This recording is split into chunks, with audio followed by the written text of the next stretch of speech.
Ngibingelele kuwe mlaleli, ngiyathemba ukuthi-ke uyaphila-ke.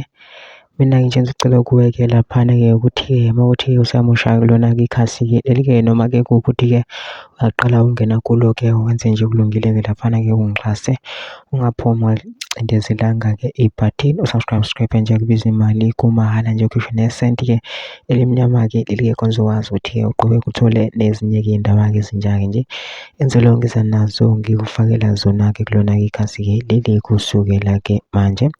Kuze ngaphuthi izindaba njengamanje uthe ungabucindezela-ke ibhathini u-subscribe njengamanje. Udaba kulethele lona-ke namhlanje-ke la kulethele udaba olushaqisa-ke ngendlela-ke eyisimanga-ke laphana-ke ey'ngenayo-ke zithi ubuhlungu owesifazane ubelahlekile etholakala esedlenguliwe wabulawa, isidumbu sakhe siphonswe ezimobeni. UXoli Mpanza oneminyaka engu-18 obekubikwe ukuthi ulahlekile last week utholakale esebulewe, isidumbu sakhe besinamanxeba okugwaza engagqokile kwesingezansi.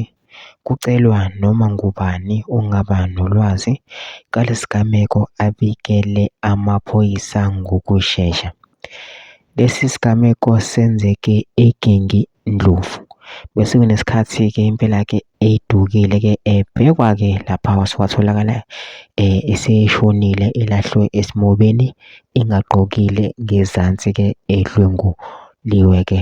Lo beneminyaka engu-18-ke laphana. Ngicela phansi kunama-comment section usho uvo lwakho ukuthi wena-ke ucabangani-ke ngalo-ke lolu daba-ke lolu bhala ama-comment section bese wenza kulungile nje ungixhasa ungaphumi uncindezelanga-ke ibhathini u-subscribe nje kubiza imali kumahhala nje ukhishwe nesenti-ke elimnyama-ke leli khona uzokwazi ukuthi uqhubeke uthole nezinye-ke iy'ndaba-ke ezintsha enzelwe ngiza nazo ngikufakela zona-ke kulona-ke ikhasi-ke leli kusukela-ke manje.